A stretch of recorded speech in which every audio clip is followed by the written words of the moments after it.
สวัสดีทุกคนมาเจอกันอีกแล้วกับสาวลาวในฝรั่งเศสทุกคนมีเรื่องว่ามาฝอยสู่ฟังอย่างนี้ก็คือว่าอันเมื่อกี้ละทุกคนเมื่อกี้สดๆฮอนๆนี่แหละสติกแล้วนั่งกินข้าวสาวนั่งกินโอวัลตินของสติกอยู่แล้วเพื่อนมีคนมาตกประตูปกติแล้วสติกสิบ่เปิดประตูเพราะว่าผัวสติกก็บอกว่าบ่ให้เปิดประตูสิละยานสิเนี่ยถึงว่าบ่แม่นปารีสแต่ว่ามันเป็นตายานคือการอยู่นี่ล่ะซุมื้อทั่วฝรั่งเศสละทุกบ่อนแล้วมันแบบเป็นตายานหมดเลยโอเคสติกก็นั่งสติกมื้อนี้บ่มีหยังสติกก็เปิดสติกฟังเป็นเสียงผู้หญิงลมกันสติกก็เปิดไปแล้วอันเป็นคนแก่คนนึงเป็นคนฝรั่งเศสแล้วก็เป็นคนดำคนนึงมันล่มสติกล่มกันประมาณ30นาทีสินะล่มเว้าอย่างล่มเว้าเกี่ยวกับเรื่องพระเจ้าเรื่องกับกอดเรื่องนั่นแหละเรื่องพระเจ้าว่าซั่นซะเรื่องพระเจ้ามาล่มสติสติก็เบิ่งนะทับอีถามสติว่าเจ้าเป็นคนถือศาสนาหยังสติก็ว่า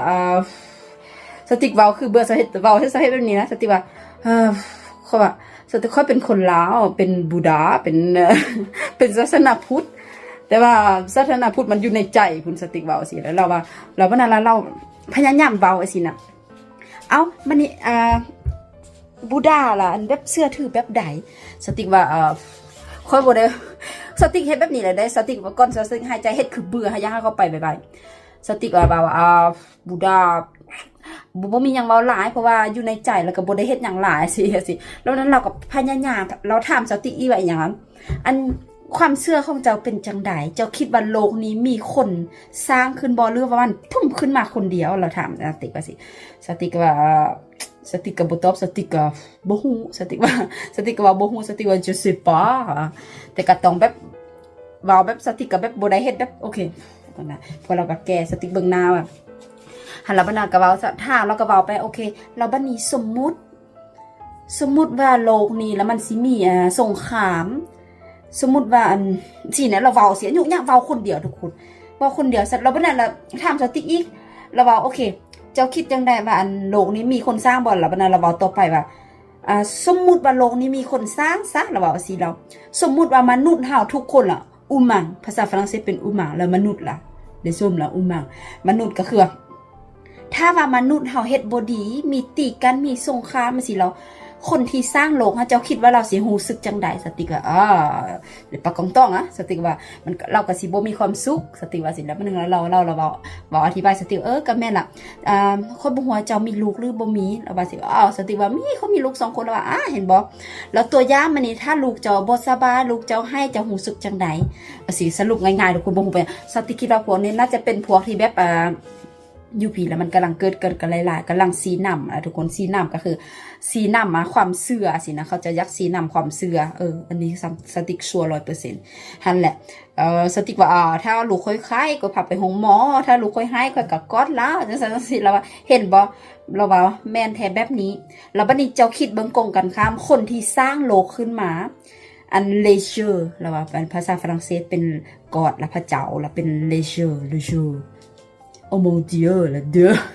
นั่นแหละแล้วว่าคิดเบิ่งบัดนี้แล้วตอนนี้ละมนุษย์ละตีกันไฟกันตีกันมีสงครามมีละแก่ปักตู้แล้วว่าสินะมีสงครามแล้วบัดนี้ละ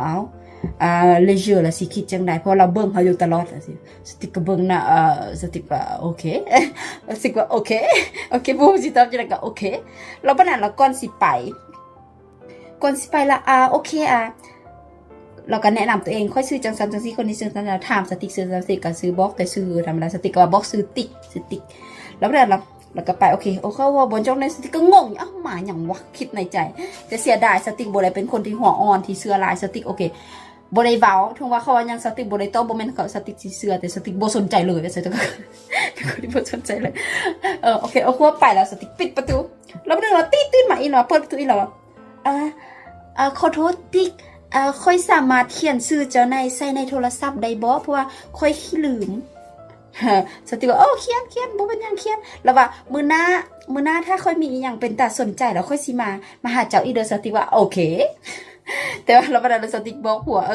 สติเว้าสู่ผัวฟังผัวบ่ต้องเปิดประตูให้ไผ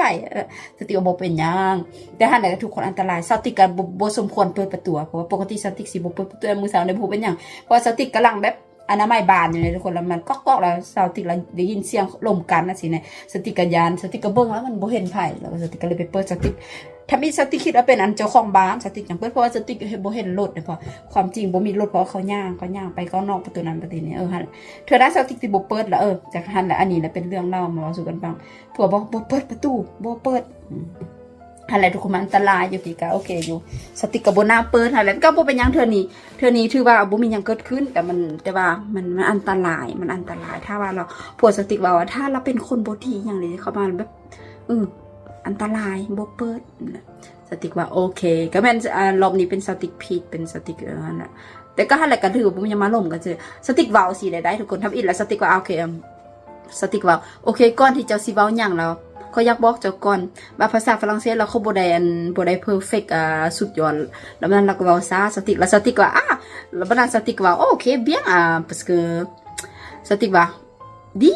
เพราะว่าตอนนี้เราค่อยกำลังเรียนภาษาฝรั่งเศสดีค่อยบอกสิว่าค่อยขอบใจเว้า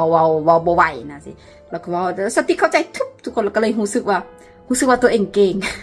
รู้สึกว่าตัวเองเก่งเฮาแบบนั้นแหละเก่งเพราะเข้าใจภาษาเขาแล้วเด้เพราะว่าสติบอกเขาเว้าซะหั่นแหละทุกคนแต่บ่เป็นตาเปิดอันนี้สติอันอนามัยอันห้องเรียบร้อยเพราะว่าถ้าบ่อนามัยมันบ่อนามัยแล้วมันบ่เป็นตาเบิ่งแล้วทุกคนมันอายุอันยะอย่างนั่นแหละตอนนี้เฮ็ดอายุอันยะหลายอย่างสักเครื่องเฮ็ดหลายสิ่งหลายอย่างให้บ่ได้ยินเสียงสักเครื่องเป็น2ชั่วโมงบ่เซาติกอันใส่ปุ่มผิดเหมือนกันเลยได้กลับมาเฮ็ดอีกตอนนี้1 โมงย่างแล้วเด้ทุกคน1 โมงย่างคือว่า1 โมงย่าง5 นาที12:55เลยหั่นแหละทุกคนก็สติกก็นั่งกินอยู่ในนั่งกินเบิ่งโทรศัพท์เรียน TikTok นึงว่าก๊อกประตูสติกก็ไปเปิดไปยืมโล่มประมาณ30 นาทีลมดนเติบสติบ่เป็นตาญาณเพราะหยังเพราะว่ามันมีเจ้าของอพาร์ตเมนต์อยู่นี่เนี่ยทุกคนก็เลยบ่เป็นตาญาณแต่ก็หั่นแหละเทื่อหน้าสิบ่เปิดละสัญญาตัวเองสิบ่เปิดละแต่สติกเป็นคนจังซั่นเป็นคนที่แบบเป็นดื้อได้หน่อยนึงเป็นคนดื้อหัวแข็งแบบโอเคมันแบบเป็นคนที่บ่ฟังไผสินะบ่ฟังไผสินะก็แต่เทื่อนี้ก็ถือว่าสุขดีไปก็แบบนี้ทุกคนอยู่ต่างประเทศอันตรายคือสติกบอกทุกคนนะปกติเราบ่ต้องล้มไผบ่ต้องอันนั้นไผสิมันอันตรายสิสติกสิกวนผัวไปสอกอันมากอันสีแดงสติกทุกคนมักพลุนแม่นบ่พลุนภาษาฝรั่งเศสเป็นพุนแม่นบ่อันน้อยๆสีแดงพลุนมันเป็นสีเขียวแต่สีเขียวเป็นหวานส้มหวานแต่ว่าสีแดงมันแบบมันแข็งเบาแล้วสติกก็กลืนอะไรเกือกอันมันหวานด้วยมันส้มมันเราก็อยากกินส้มทุกคนอยากกินส้มเราก็อยากกินส้มหั่นแหละทุกคนตลกเลยมาถามเกี่ยวกับหั่นแหละเป็นคนที่อันเกี่ยวกับความเชื่อล่ะแบบอันเขาเจ้ายากอันสิว่าจังได๋สีทางแม่นบ่แม่นติบ่มาสักจูงแม่นบ่เขาจะยักมาให้เฮาเสื้อแบบเข่าสิมาทอกเกี่ยวกับอันนี้กอดเกี่ยวกับกอดเป็นอย่างทุกคนพระเจ้าจะเสื้อว่าโลกนี่มันภัยสร้างขึ้นมาแล้วว่าแล้วเราว่าอันเราเสิร์ชภาษาลาวสติกได้อยู่ Google มันเป็นเพจของเขาแต่สติกบ่สนใจดอกสติกก็จับโทรศัพท์มาสติกก็เสิร์ชเบิ่งสติกบอกล่ะเขาบ่ได้เข้าใจหมดดอกเพราะเขาจะว่าพอเราหาสติกอ่านอยู่ในสติกเขาบ่เข้าใจเบิ่งเขาเว้าได้อยู่คุยกันเข้าใจแต่ว่าเขาบ่ได้อ่านได้มันเราก็สอนโอเคเขามีภาษาจำเป็นคนสั้นหยังสติกก็บอกสั้นลาวแล้วหั่นแหละเริ่มว่าสติกบอกสั้นลาวเราก็เลยบอกโอเคอยู่ลาวเรานับถือศาสนาหยังสิแล้วมันนั้นเราสติกก็ว่าค่อยเป็นบูดาค่อยเป็นศาสนาพุทธแต่ว่ามันอยู่ในใจสติกว่าสิเลยนะทุกคนแล้วมันนั้นเราสติกว่าเราเอาเกี่ยวกับผัวสติกก็ผัวสติกเป็นคนฝรั่งเราถามเราเพราะว่าเขาก็คิดว่าเป็นคนต่างประเทศที่บอกเขาจะน่าจะคิดว่าผัวเป็นครอบครัวต่างประเทศสติกว่าผัวค่อยเป็นบัสนี่แหละสติกว่าแต่เราสติกว่าผัวค่อยเป็นบัสเราถามมาพวกเจ้าศาสนาหยังสติว่าพวกเขาบ่ได้ถือศาสนาหยัง เควินเราเคยไปเป็นเด็กน้อยแล้วก็เด็กน้อยดื้ออันนี้เราเว้าสติกฟังแต่บ่ได้เจาะลึกดอกเพราะว่าสติกก็แบบบ่ได้ยักหูหลายสินะบ่ได้ยักหูหลายแต่เรามักเว้าสติกฟังตอนเราเป็นเด็กน้อยเราดื้อบ่เราดื้อเราแม่ละส่งไปโบสถ์ล่ะ เล็กน้อยที่ไปอยู่คืออยู่วัดนะต้องไปฝึกมื้อหน้าสติอันนี้สติสิไปลงผัวถามแล้วสติสิเว้าสู่ทุกคนฟังเนาะมีเรื่องเว้าสู่ทุกคนว่าฟังอะไรทุกคนปะ ไปสองยังกินข้าวก็1 โมงแล้วเดี๋ยวนี้12:59แล้วเดี๋ยวนี้